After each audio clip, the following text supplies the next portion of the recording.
Michael no pudo venir, vale, me dijeron. Ah, no pudo venir, chicos. Ajá, aquí te lo entrego, mira. Gracias.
Mira, este fue el que logró eso, ese señor que está aquí. Muchas gracias.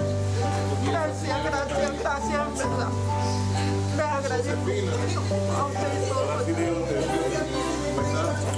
¿Ya habla maracucho? Un poquito. Mira, saluda a Cecilia. Saluda a Cecilia. Dios la bendiga de alguna niña fuerte, buena y sana. ¿Cómo?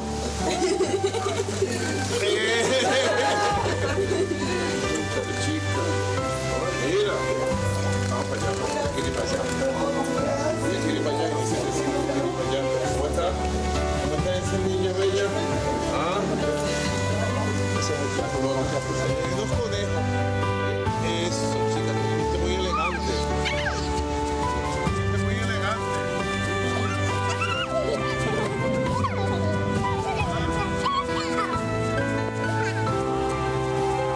Impresionante. Eso sí. Agárrate aquí duro. Eso, ahora yo bajo aquí, ves, mira, cuidado. Y tú te agarras duro, ¿verdad? Eso. Mira, ya vio el parque desde que llegó al pasillo. Mire, ¿ya aprendiste a hablar maracucho? Nada tiene más valor para una sociedad que la familia. El núcleo en el que se basa la estructura de la humanidad resguardada, protegida, valorada como nuestro mayor tesoro.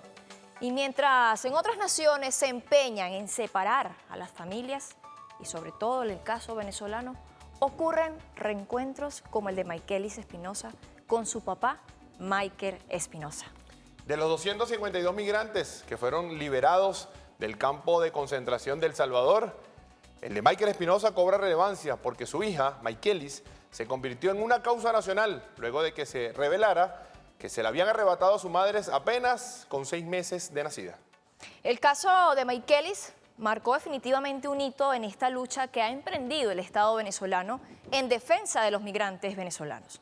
Recordemos cómo inició esta historia, una historia llena de tragedia, que gracias a la Revolución Bolivariana se convirtió en esperanza. Aquí está tu madre y vamos por tu hija, mi amor, vamos por tu hija, mi reina. Vamos por tu hija, mi vida. Vamos por tu hija, mi amor. Yoreli se desvaneció en los brazos de su madre, ante el dolor y la impotencia de no llegar con su bebé de 2 años, tras ser deportada por Estados Unidos, que le secuestró a la niña y la entregó a una familia sustituta.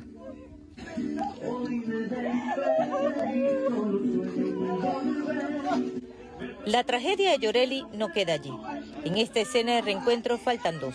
La niña y su padre, que fue trasladado forzosamente a El Salvador junto a otros 251 migrantes venezolanos que permanecen en la cárcel de Secot de manera ilegal y arbitrariamente, sin cometer delitos y solo por ser venezolanos.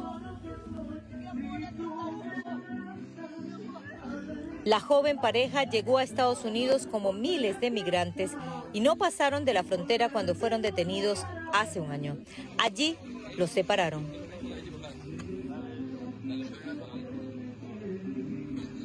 El gobierno de Estados Unidos alegó que arrebató a la niña para protegerla de padres que eran supuestos miembros del extinto Tren de Aragua y construyó un expediente falso a la joven pareja. A Michael Espinosa, el papá de la bebé, lo calificó de ser responsable de una casa de tortura, homicidio, tráfico de droga, secuestro, extorsión, tráfico sexual y a Yoreli de reclutamiento de mujeres jóvenes para narcotráfico y prostitución. Ellos están haciendo todas esas malas informaciones para tapar el secuestro de mi hija Maykelis Antonella. Y exijo que me hagan justicia y me traigan a mi hija Maykelis Antonella. Se lo pido por favor. El gobierno de Venezuela denunció el secuestro de la niña y la violación de la Declaración Universal de los Derechos del Niño y la Carta de Naciones Unidas y dijo que Estados Unidos incide nuevamente en el gravísimo expediente de separar familias y sustraer a un menor de edad de su entorno afectivo y su madre biológica. Arrebatarle una niña de 2 años a una madre migrante solo porque es migrante y es venezolana, y acusarla sin pruebas de que es miembro de una banda criminal y ponerlo como excusa para robarle a su niña es un crimen ante cualquier ley internacional. Si en este mundo el presidente Nicolás Maduro señaló a la ultraderechista María Corina Machado como responsable de la persecución de los migrantes venezolanos en Estados Unidos. Es la responsable la ultraderecha venezolana, es responsable la sayona criminal del trato que le está dando el gobierno aliado de ellos, el gobierno de los Estados Unidos, a las niñas, a los migrantes y a la gente noble de Venezuela en ese país. Ella es la responsable y debe saberlo nuestro pueblo. Yoreli se reencontró también con su otro hijo. Su abogada en Estados Unidos reveló que no existe ningún delito que haya cometido en ese país y tampoco hay vinculación con ninguna pandilla. Pero además se requieren para cualquier acción de esa naturaleza el sometimiento a un juicio. Y una de las denuncias principales de Venezuela es cómo estas han sido criminalizaciones fuera del orden de lo jurídico. No hay debido proceso, no hay control judicial e incluso no hay ni siquiera un registro debido que que permita determinar dónde está esa niña y por cuáles razones. Madeline García, Telesur, Caracas, Venezuela. Tras la denuncia de la retención de forma ilegal de Maykelis Espinosa en Estados Unidos, comenzó una lucha que congregó a todo el pueblo bajo una misma premisa: devuelvan a Maykelis. Y tras meses de lucha, ocurrió el primer milagro.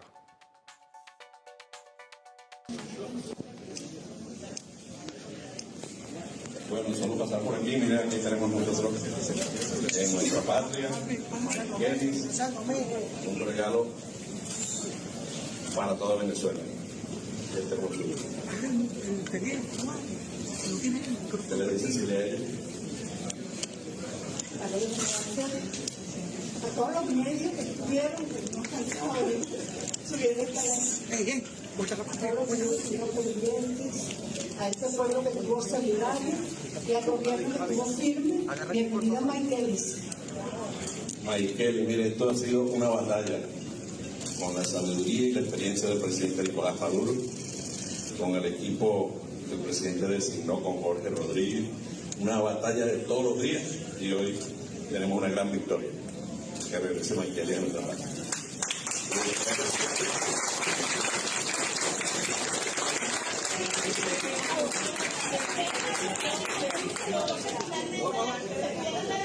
Lanzatilene.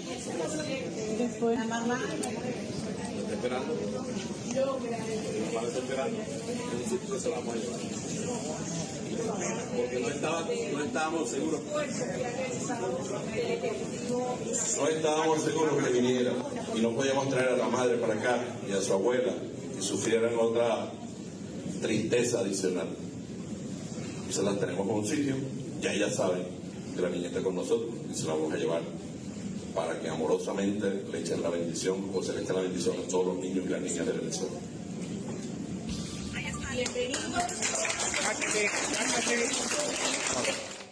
Tras la llegada de Maykelis a Venezuela, vino un momento que paralizó a todo el país, que expectantes esperaban ese reencuentro entre Maykelis Espinosa y su madre, Yorelis Bernal.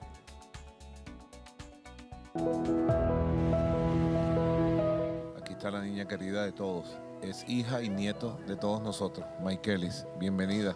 Esta belleza. Y el milagro otra vez se ha consumado.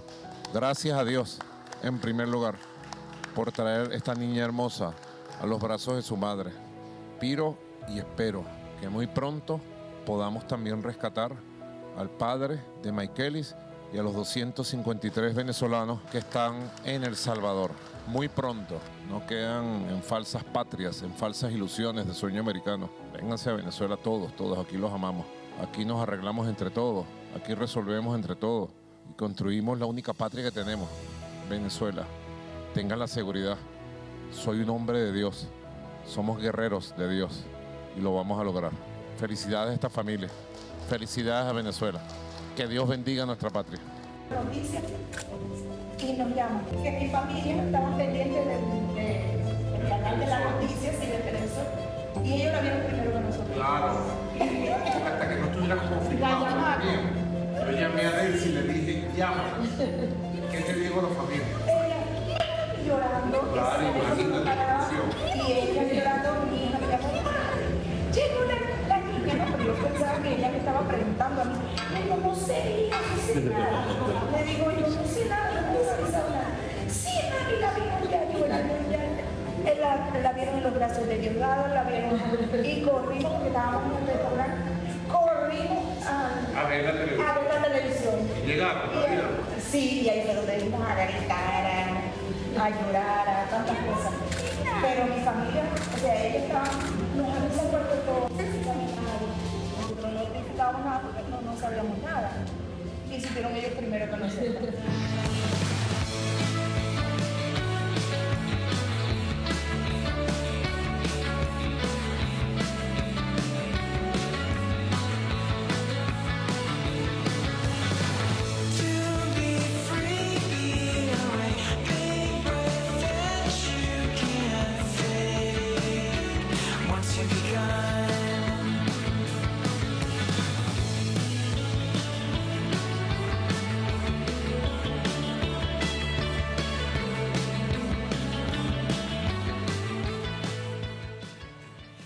Imágenes que sin duda alguna erizan la piel de emoción, esperanza y fe. Tras estos reencuentros que unen a las familias venezolanas, existe una política de Estado, escúchenme bien, única en el mundo.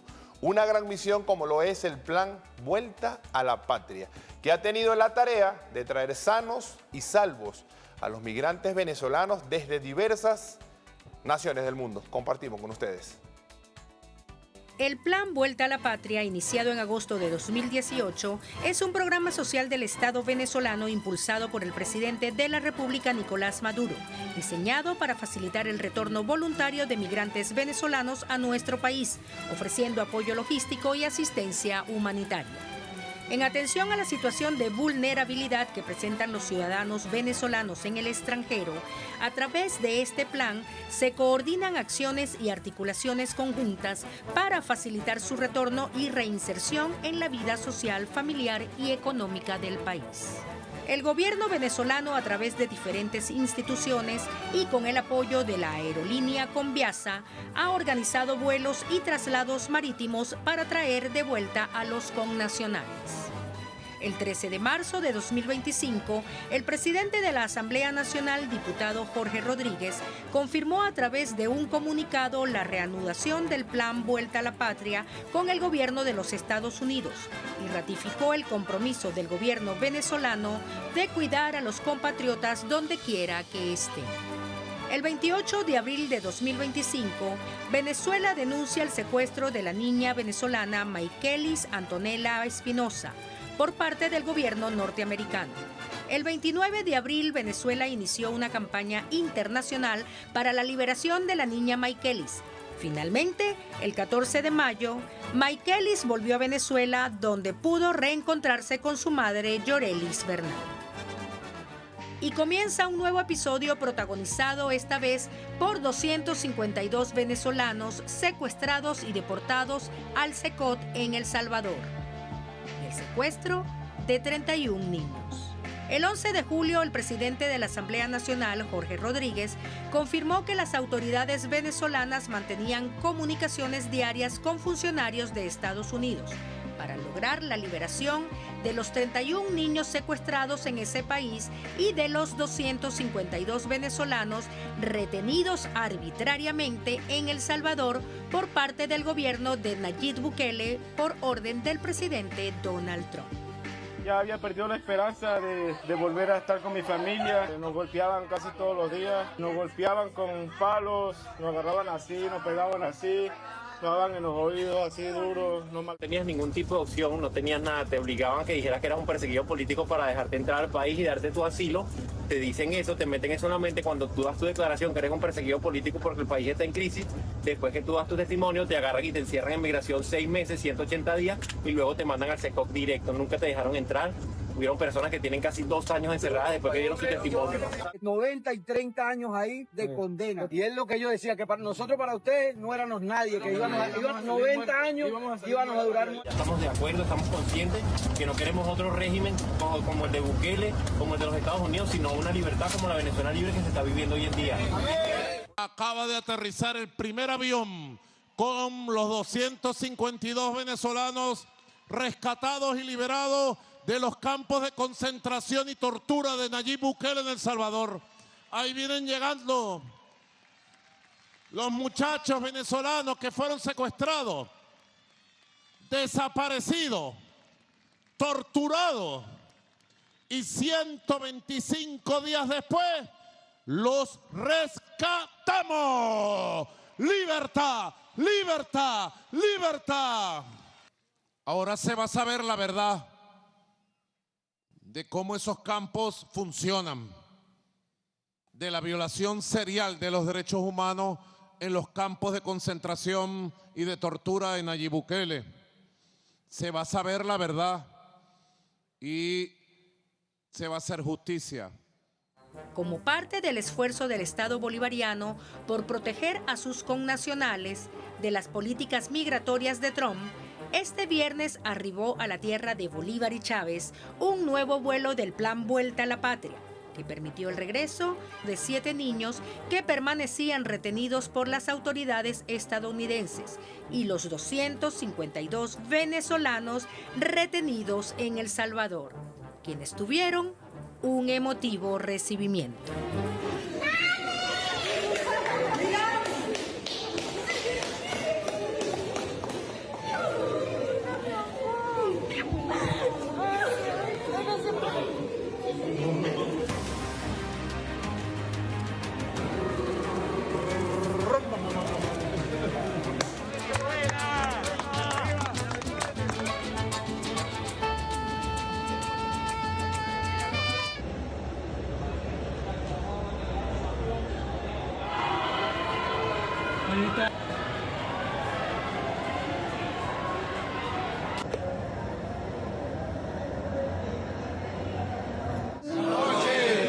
¿Cómo están ustedes? Bienvenidos a su patria, pues. Bienvenidos a Venezuela. Pura gente joven, ¿vale? Pues todos son ustedes muy jóvenes. Tienen que regresar a trabajar por su patria, ¿vale? A ir a abrazarse con la familia y abrazarse con la patria. Y abrazarse con su país. ¿Hay alguien que se sienta mal de lo que está aquí? Ya cuando uno pisa Venezuela se le quita todo,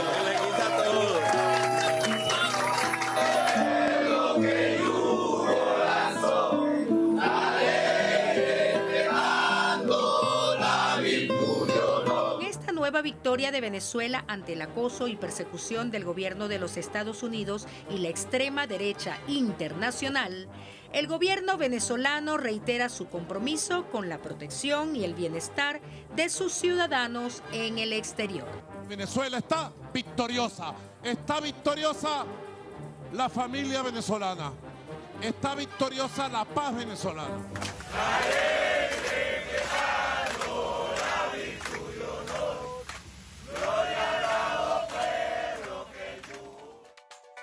Miles de familias venezolanas sin duda han sido impactadas de manera positiva, esperanzadora por esta gran misión, Vuelta a la Patria. Una política de Estado que tiene en el centro al ser humano, en especial al venezolano, la venezolana en cualquier parte del mundo donde se encuentre.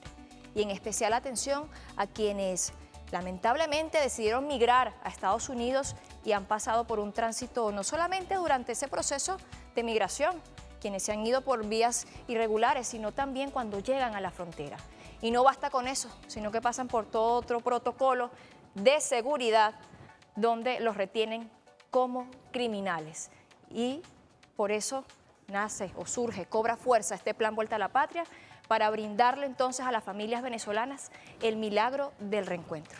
Por una y mil razones claras, Venezuela y el mundo entero deben entender que cuando el presidente constitucional Nicolás Maduro Moros dice lo voy a cumplir, termina cumpliendo. Rescató a nuestros hermanos venezolanos secuestrados, a los niños y continúa trabajando, lo ha dejado claro en diferentes oportunidades, en diferentes presentaciones, que todo venezolano que esté afuera y desee volver a Venezuela, regresar a nuestra patria, va a ser acobijado, va a ser respaldado y va a estar acá donde debe estar. Clara, corresponde hacer la primera pausa en este programa especial que hemos preparado en este domingo 20 de julio, cerrando una semana exitosa, una semana de grandes logros para nuestra patria. A la vuelta, el milagro del reencuentro, ese momento mágico, histórico, hermoso, entre Maykelis Espinosa y su padre, que ya está en Venezuela. Pausa y venimos con más.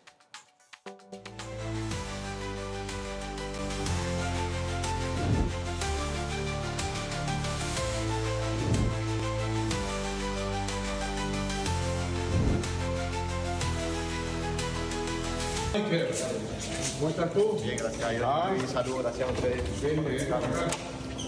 ¿Tú naciste en Sabaneta? Sí, ahí mismo. Arrecho, mira, Jorge. Para segundo orden. Gracias.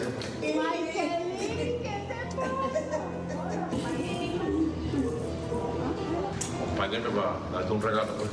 Vamos. ¿Eso cuándo?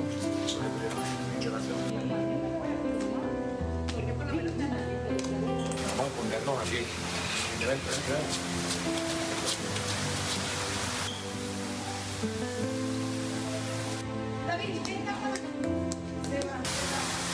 detrás mío, camina detrás mío.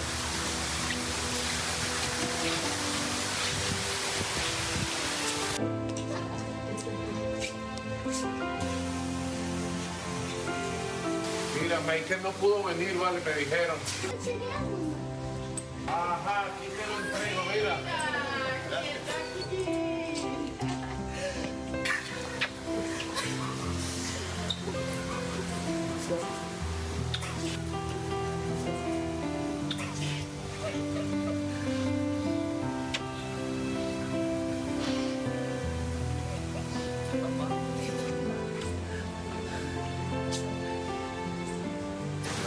Bendición. Gracias, Señor.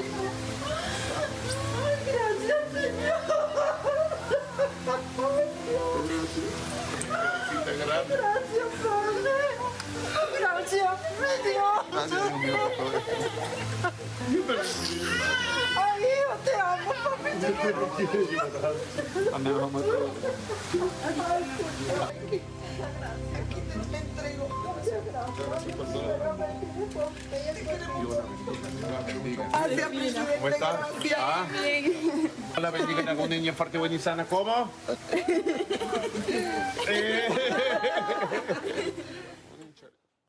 Tras este hermoso y sin duda conmovedor, Luis, reencuentro de la familia Espinosa, el presidente de la República, Nicolás Maduro Moros, negó esas versiones que tratan de imponer desde la derecha o la extrema derecha internacional sobre un supuesto pago y recordó que lo importante es la reunificación familiar.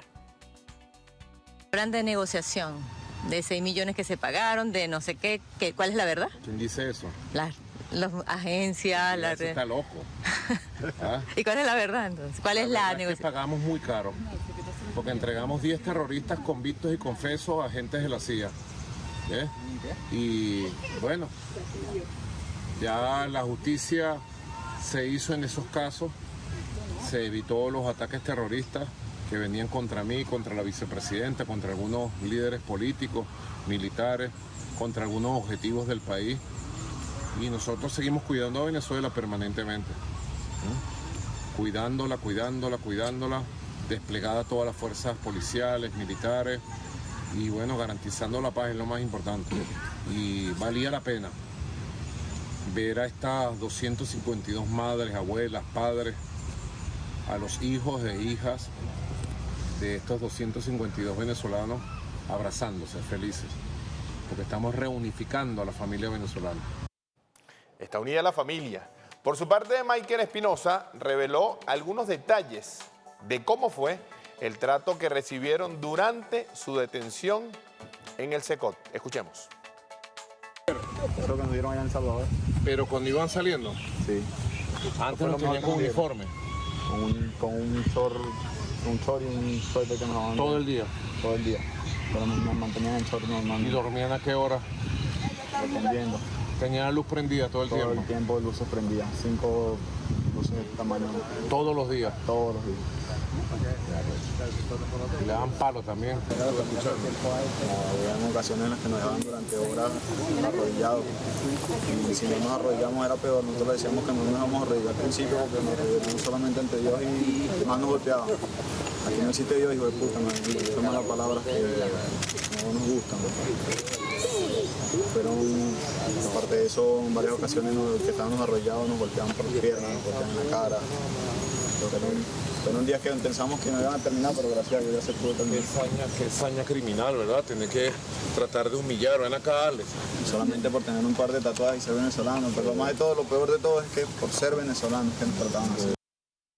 Después que agarraron a los que más agarraron y cogieron a ciertas personas, los encerraron en el fondo, los golpearon, ¿sabes? Los metieron en la isla en las celdas de aislamiento. Después que los golpearon, yo corrí con la suerte de que sí me golpearon, pero no me golpearon de la manera que los golpearon a ellos. Te golpearon más suave, pues. Sí, me arrodillaron y me golpearon bastante, me dieron golpes en la cara. Es un empeño de humillar, ¿verdad? De desprecio, solamente se veía con los nazis. Así es. Los nazis contra los judíos, Madeleine.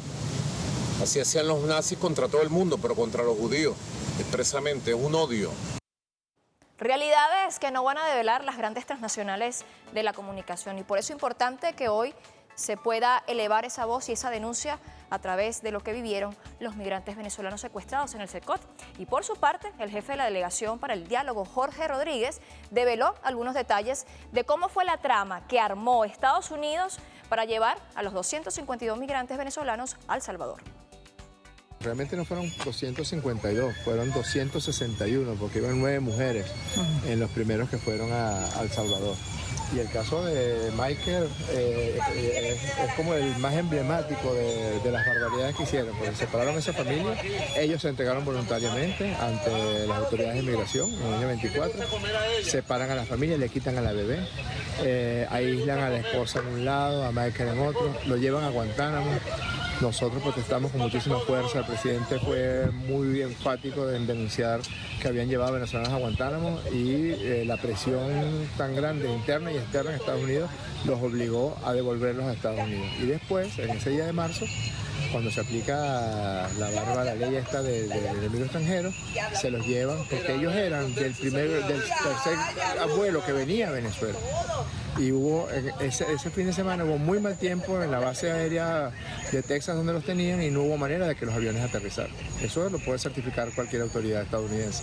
Y en un rapto de ira y en un rapto de barbaridad los toman y los llevan a El Salvador, sin que nunca en su vida hubieran ido a El Salvador, sin que nunca hubieran cometido ningún tipo de delito en El Salvador. Como ya hay testimonios muy claros, tú mismo los has registrado, Maren, los golpeaban salvajemente, los sometían a picana eléctrica, los mantenían con las luces encendidas para generar trastornos psicológicos y psiquiátricos las 24 horas del día, no les permitían bañarse, no les permitían dormir adecuadamente. Son casos de tortura solamente pensables en los campos de concentración de la Alemania nazi, del este de Europa, que además era lo típico de los nazis, montaban en los campos de concentración, no necesariamente en Alemania, sino en países satélites, como ocurrió en este caso con el sátrapa, la rata de Nayib Bukele. Estos son los videos claros que deben ser viralizados con todo el tema del impacto de las redes sociales a nivel nacional e internacional. Estos videos que muestran la verdad del gran trabajo que se hace desde Venezuela. Seguimos, además, Rodríguez reveló algunos detalles de lo que fue el proceso de negociación que desembocó, terminó en la liberación, en el rescate de los migrantes venezolanos. Escuchamos. Un precio muy alto, como dijo el presidente, porque en el caso de los 10 terroristas que fueron entregados, ya se le había demostrado todos los crímenes que habían cometido, se había, por supuesto, acogidos al debido proceso. Nuestros muchachos no sabíamos ni siquiera quiénes eran. Claro, en algún momento de las negociaciones recibimos la lista de 252. Y ahí ya, Formalmente. sí, pero 2 días antes. No 2 días antes, el martes en la noche, porque en un principio el canje se iba a hacer el jueves. El miércoles hubo un impasse, se interrumpieron las conversaciones que se retomaron el jueves en la mañana y culminaron el jueves a final de la noche. ¿Y los políticos venezolanos formaron parte de esa negociación? No, básicamente nosotros ya veníamos conversando también con los dirigentes políticos de la oposición. Habíamos hablado con Stalin González, habíamos hablado con Timoteo Zambrano, habíamos hablado con Luis Augusto Romero, habíamos hablado con Vicente Díaz y estaban planteando que en el marco de este proceso, para generar un clima de conversaciones, al menos de negociación, para que la política vuelva a ser el cauce natural en el cual podamos dirimir nuestros asuntos, habíamos planteado un listado de 80 personas para que fueran sometidas a beneficios procesales y eso ocurrió ayer. Ahí escuchábamos entonces cómo ha sido el desarrollo de esta negociación, cómo se ha dado también, y esa es tras cámara que uno siempre devela en momentos como estos, porque es necesaria contar esa realidad y sobre todo para desmontar matrices de opinión. Por allí en redes sociales, justamente, Luis, como ya lo habías dicho, se generan diversas opiniones que buscan empañar el proceso que se dio, este proceso de reencuentro, de reunificación familiar, liderado por el gobierno venezolano. En el marco de esa negociación, que también hay que destacar el papel que jugó Zapatero en ese sentido, que es un papel determinante en lo que ha sido este proceso de negociación, bueno, Venezuela rescata a los 252 migrantes venezolanos y tocó liberar a 10 terroristas, que muy bien lo ha explicado el presidente Nicolás Maduro Moros, 10 terroristas estadounidenses, agentes de la CIA, que venían a nuestro país a embochinchar, a socavar la estabilidad, la tranquilidad, la paz, para hace un año precisamente, cuando se dio la elección presidencial. Pero además, 80 delincuentes, y no son precisamente los que han querido decir presos políticos, no. Son personas que aprovechan la política para convertirla en un proceso criminal. Hoy están liberados con sus diferentes medidas, como así se le conoce en el término jurídico, medidas privativas de libertad. Y ese es el precio que tocó asumir, pero con el único propósito de garantizar la reunificación familiar, el reencuentro, la esperanza. 252 migrantes venezolanos secuestrados que pasaron por un proceso terrible de maltrato, de inhumano, hoy están en Venezuela gracias a la política de Estado del gobierno bolivariano. Los demás son delincuentes. Que eso no se olvide. Intentaron empañar y socavar la estabilidad de nuestro país. Y por eso es importante que también sigamos conociendo cómo ha sido ese trato que le dieron a nuestros migrantes venezolanos secuestrados en El Salvador, para seguir develando el verdadero rostro del enemigo histórico. Escuchemos.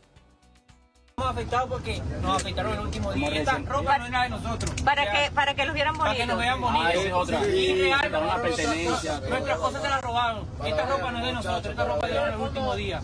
Nos mantenían en voces y en posición de requisa. Sin camisa y sin nada. Sin camisa nos dieron, fue tan humillante, ¿sabes? Que por lo menos hay un compañero que está de esta vuelta. Hay un compañero, a él el último día que ya habían prohibido, que supuestamente, ¿sabes? Que ya habían prohibido porque ya sabían todo su gavetín de montaje que tenían, era que ya no nos iban a pegar más supuestamente. A él lo agarraron porque supuestamente uno no se podía pegar a los barrotes a ver qué era lo que está sucediendo, porque nos tenían restringido de todo tipo de comunicación. Y el compañero presente lo agarran un día, él está compartiendo en la celda 17 con nosotros, y lo agarran un día porque estaba bebiendo agua. A mí me que le dieron a él fueron golpearlo con las puntas de sus zapatos en las partes de los muslos, ¿sabes? Y no solamente a él, a muchos compañeros se lo hacían morían de diferentes formas, que le producían unos hematomas muy fuertes. Sí, se le borraron. Y aquí tienen unos plomazos. Dios mío, ¿esos fue cuando se rebelaron? Sí, nos rebelamos. Y desde allí empezó, o sea, ellos tenían una sentencia con nosotros, la cual nos tenían en un constante acoso, y siempre ellos les pedían la luz a los superiores para siempre ponernos en posición de requisa, que es una posición que te ponen hincado con las piernas así. Ellos proceden a abrir la celda y meterse a agredir. El compañero presente acá lo sacan en una silla de ruedas, y claro, como nosotros vemos que es un hermano del mismo dolor, ¿cómo no nos vamos a sentir indignados ante tanta humillación? Una de las tantas declaraciones y testimonios, Clara, que con el pasar de los días se van a develar. Vamos a conocer, porque nuestros hermanos venezolanos ya se encuentran acá en suelo patrio, como lo hemos venido destacando desde el pasado día viernes, fecha histórica para el país, día sin comer, vejación, maltrato, lo que va a repercutir esto a nivel psicológico en cada uno de ellos. Eso va a ser un papel importante también, y el jefe de Estado lo ha dicho. Desde que llegan a Venezuela, desde que se bajan del avión, de inmediato con la atención social, el respaldo médico, el acompañamiento, no están solos, están de vuelta. Si bien vivieron una película de terror, Clara, como lo citábamos tras cámara, analizando todo este contexto, porque nos duele al igual que usted, son venezolanos, muchos de los que hace un año salieron a las calles a intentar acabar con lo que era la elección del presidente constitucional Nicolás Maduro Moro, si tienen problemas con la justicia. Estos hermanos venezolanos estaban fuera del país, creyeron en ese famoso sueño americano, viajaron y vivieron la peor película de terror. Estuvieron en los Estados Unidos, una película horrenda. Ya gracias a Dios al presidente Nicolás Maduro están de vuelta en Venezuela, Clara. Y precisamente un hecho que hoy queremos nosotros analizar, Luis, porque esto tiene toda una mirada desde la geopolítica internacional. Y por eso vamos a establecer contacto con la analista internacional Carolina Escarraz para revisar precisamente a profundidad lo que ha significado, lo que significa este hecho, que tiene diferentes miradas y que corresponde entonces analizarlas con nuestra invitada especial. Buenas noches, bienvenida a esta programación especial. Buenas noches, Clara, Luis, ¿cómo están ustedes? Feliz y bendecida noche para todos los que escuchan el programa. Muy bien, profesora. Qué bueno que podamos contar con su participación, porque fíjese que ya lo adelantaba en introducción al contacto telefónico, cómo este hecho tiene la mirada desde la geopolítica internacional. En primer momento nos gustaría conocer lo que significa el rescate de 252 migrantes venezolanos que fueron secuestrados en El Salvador. ¿Qué significa esto en ese tablero de la geopolítica internacional?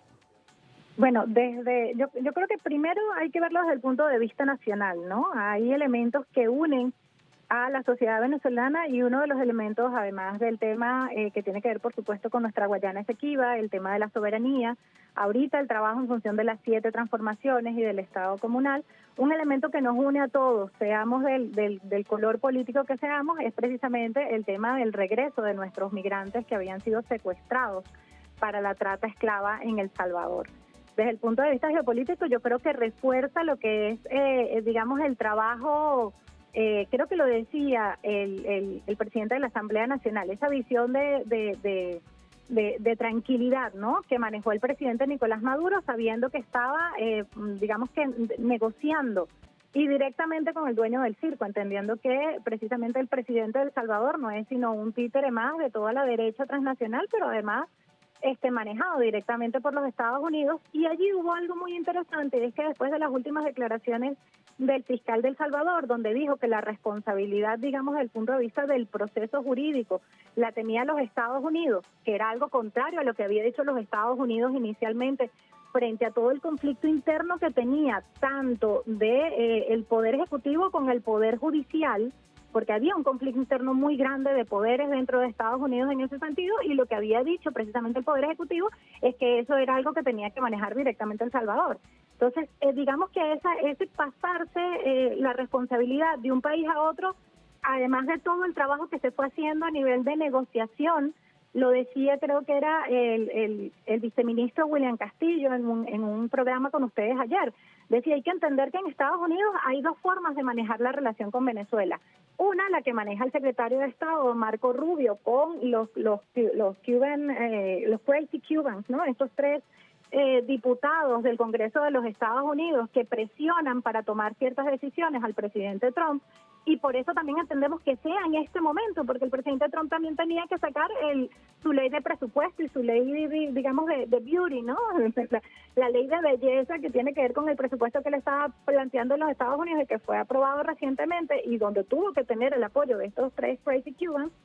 Pero a su vez, bueno, todo el conflicto interno que se genera en Estados Unidos por, con todo el Poder Judicial que ha dicho desde el primer momento no se le puede aplicar la ley de enemigos extranjeros a estas personas.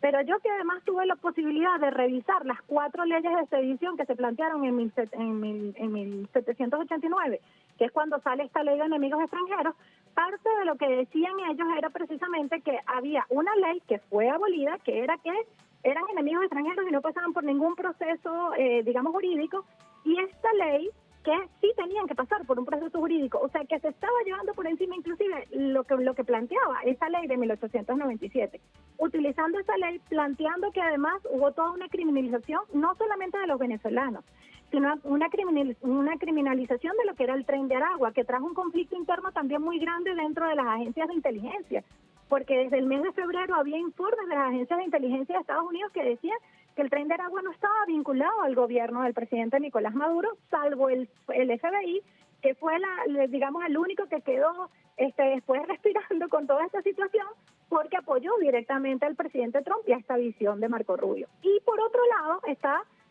digamos, el negociador especial que puso el presidente Trump para el caso de Venezuela, que fue Richard Grenell, con quien, bueno, no es la primera negociación que ha venido desarrollando el presidente Nicolás Maduro y todas las personas que han trabajado en eso, Jorge Rodríguez, etcétera, sino que, de hecho hemos soltado a otras personas en este interín, pues, ¿no? En Antigua y Barbuda y en otros momentos. Entonces, realmente, sí es un alto precio el que ha tenido que pagar Venezuela, porque hay que ver lo que han hecho esas personas desde el 28 de julio para acá y lo que han querido, ¿no? Cómo se han movido y cómo han tratado de desestabilizar el país. Acordémonos también que el libertador Simón Bolívar decía, el gobierno más perfecto es aquel que nos asegura la mayor suma de seguridad, de estabilidad política, de seguridad social y de felicidad para nuestro pueblo. Y están afectando los 3 elementos a través de toda esta movida que hicieron con el tema migratorio. Y también hay que recordar que hubo una componenda de toda digamos, el mundo en función de esto, de todo lo que es la comunidad internacional, porque yo donde puedo lo digo, pero en una investigación que hice, quien era el director de la Oficina Internacional de Migraciones, que además ampliaba las cifras de lo que era los migrantes que supuestamente habían salido del país desde el principio, estoy hablando prácticamente desde el decreto de Obama, era el que hoy día es secretario general de Naciones Unidas. Y vemos además la posición que ha tenido Volker Turk. O sea, ahí lo que quedó peor, yo creo que fue evidentemente el gobierno de los Estados Unidos, el gobierno de Nayib Bukele, más que otra cosa, pero sobre todo la Organización de Naciones Unidas, la comunidad internacional. Yo particularmente me he metido en Internet, he tratado de buscar información y no he visto ningún pronunciamiento oficial de parte de Naciones Unidas, de la Comisión de Derechos Humanos de Naciones Unidas, donde feliciten al gobierno revolucionario por haber logrado la liberación de estas personas. Así que desde el punto de vista geopolítico hay varios elementos. Está el elemento de El Salvador, el elemento, por supuesto, de los Estados Unidos, el elemento de lo que son esas organizaciones internacionales. ¿Para qué te sirven? ¿Para qué te sirven las organizaciones internacionales? Y no solamente lo vemos en el caso de Venezuela y los migrantes en Venezuela, lo vemos en el caso de Palestina. Y yo le decía a alguien en estos días que parte de lo que han estado haciendo con nuestros migrantes, parte de lo que han estado haciendo de llamarlos enemigos extranjeros en otro país y todo lo demás, tiene que ver con lo que hicieron los israelíes con los palestinos durante mucho tiempo. El tratarlos, darles ese trato inhumano, tiene que ver con eso. Y bueno, ahí la ONU, sí, yo reconozco la posición, por ejemplo, de Francesca Albanese, en ese caso particular de Palestina, porque denunció todo el entramado de corporaciones que está detrás de esto. Y ahí hay que ver otra cosa. Y lo decía en otra oportunidad, decía el analista, el economista, profesora, y además que formó parte del Consejo Político Nacional del Partido Socialista Unido de Venezuela, Julio Escalona, hablaba de 4 grandes.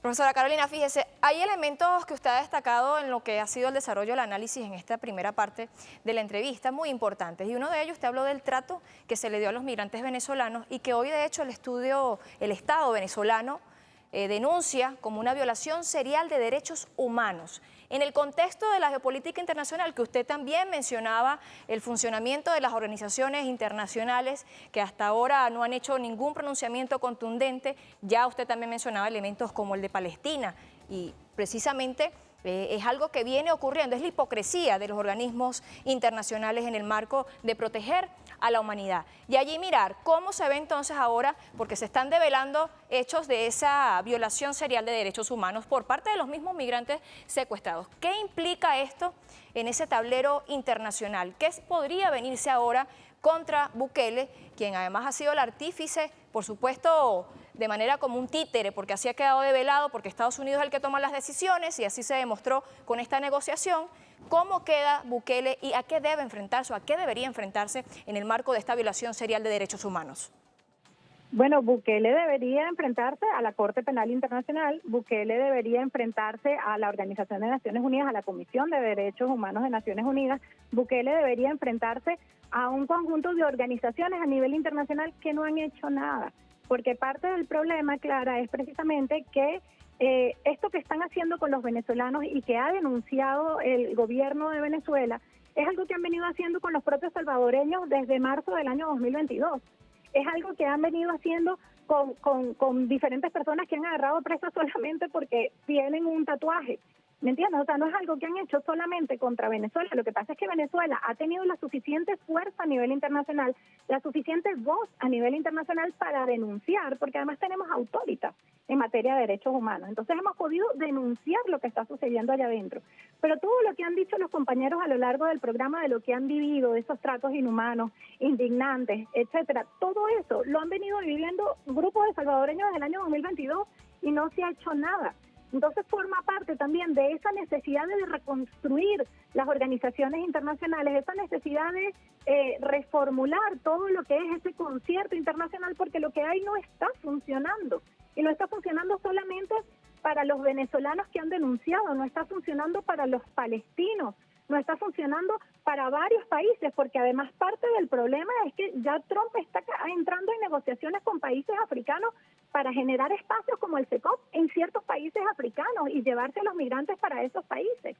Pero alguien más me decía, en función de un evento que tuvieron en estos días sobre Fanon, alguien de la WICOM, me decía, bueno, sí, pero es que esto que se está viviendo ahorita, que es que además denigran a los latinos porque son los que hacen los trabajos que nadie quiere, eso lo hacían en Europa hace 20 años, cuando yo estudiaba allá. O sea, realmente eran los africanos los que hacían el trabajo denigrante que no querían hacer los estadounidenses. O sea, es un modus operandi de los, es decir, de los blancos anglosajones y protestantes de los que ha hablado el presidente bastante, que son white anglo-saxon protestants, que son una élite mundial que es la que quiere gobernar el mundo, la que quiere eliminar parte de la población del mundo, la que ha generado transgénicos en los alimentos y la que ha, digamos que, controlado todas estas organizaciones internacionales. Si no miras nada más el cambio que tuvo el presidente Donald Trump con el presidente Putin de una semana para otra, sencillamente porque los europeos le dijeron, vamos a comprar tus armas para que se lleven a Ucrania. Y ahí hubo un cambio total de la política que había tenido el presidente Donald Trump desde que llegó al gobierno hasta hace una semana y media.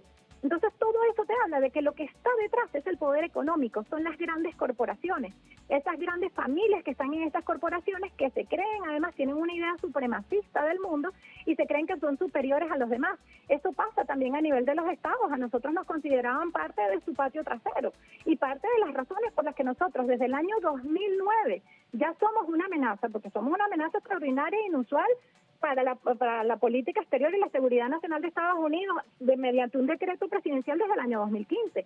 Pero si tú te lees los informes de inteligencia previos al 2015, yo me los estoy leyendo desde el año 2009, y desde ese momento ya nosotros éramos amenaza. ¿Por qué éramos amenaza? Porque permitíamos la entrada al continente de China, de Rusia, de Irán, es decir, de países que ellos no controlaban. Y que hoy en día, cuando estamos en un mundo multipolar y pluricéntrico, ya no lo están controlando, muchísimo menos. Porque parte de ese cambio también de posición del presidente Putin vino y de eso se trata mi artículo de ayer de Correo del Orinoco, precisamente por la reunión de los BRICS. Entonces ese cambio del mundo no le conviene a Estados Unidos. Estados Unidos quiere seguir teniendo el control, pero hay que entender que Estados Unidos no está solo. Estados Unidos, la Unión Europea, los países que conforman la OTAN, porque hay que entender que dentro de esos países también están los 56 de la Commonwealth, ¿ok? Que forman parte de esa visión de política exterior del Reino Unido. O sea, son muchos países que todavía están en esa visión supremacista y que se acogen a lo que dicen los Estados Unidos directamente y lo que dicen esos organismos internacionales. Entonces tú me preguntabas, ¿qué viene ahora para Nayib Bukele? Yo te digo, no sé qué viene, pero sé que debería venir. Debería venir un proceso penal ante la Corte Penal Internacional, eso debería venir.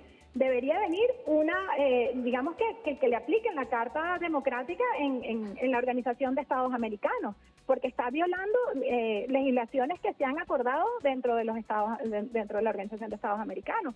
Debería venir un repudio a nivel mundial, pero para eso tiene que haber también un pronunciamiento de Naciones Unidas, para eso tiene que haber también un pronunciamiento de esos organismos internacionales que no se han pronunciado hasta el momento. Para eso tiene que haber una reflexión de parte de Volker Turk, que es una persona que nosotros hemos denunciado a más no poder, que es el Alto Comisionado de Derechos Humanos de Naciones Unidas, que lo que hace es dejarse llevar por unos informes sobre Venezuela sin tomar en cuenta todo esto, y esos informes los hace los que crearon el Grupo de Lima en el año 2017. Carolina, queremos darte gracias en nombre de todo el staff y toda la producción por este balance extraordinario, que en cuestión de 14, 15 minutos que llevaste a Venezuela y al mundo entero, siempre las puertas de Venezolana de Televisión y estos programas especiales para llevar la verdad al mundo entero van a estar a tu disposición. Un abrazo enorme para ti, Carolina. Bien, Clara, bueno, un balance genial, ¿no? En torno a lo que refiere lo que sigue, así es. Lo que se va a mostrar y lo que se debe cumplir luego de este logro y esta victoria del pueblo venezolano con el retorno, con el rescate de nuestros hermanos venezolanos que el día viernes, al fin, están de vuelta a casa. Es el milagro del reencuentro familiar, gracias a la Revolución Bolivariana, que de eso no haya ninguna duda. Nos despedimos así, agradeciendo su sintonía con libertad, amor y convicción. Hasta una próxima oportunidad. Feliz noche. ¿Te molesta mi amor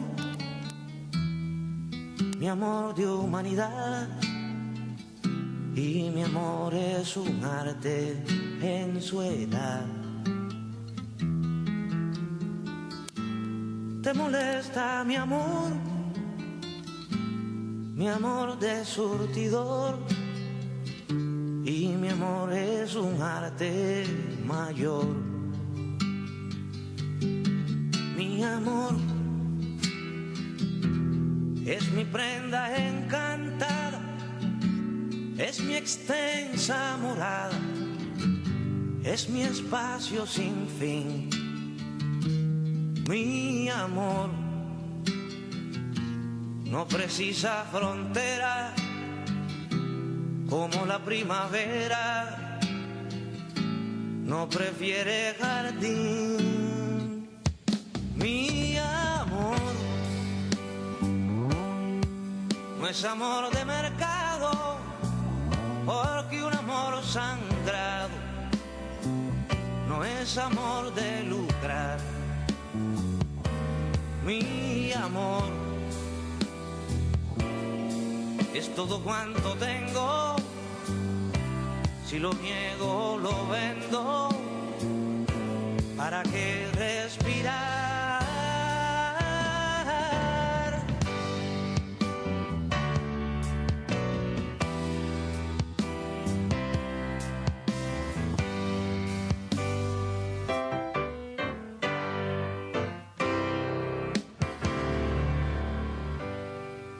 ¿Te molesta mi amor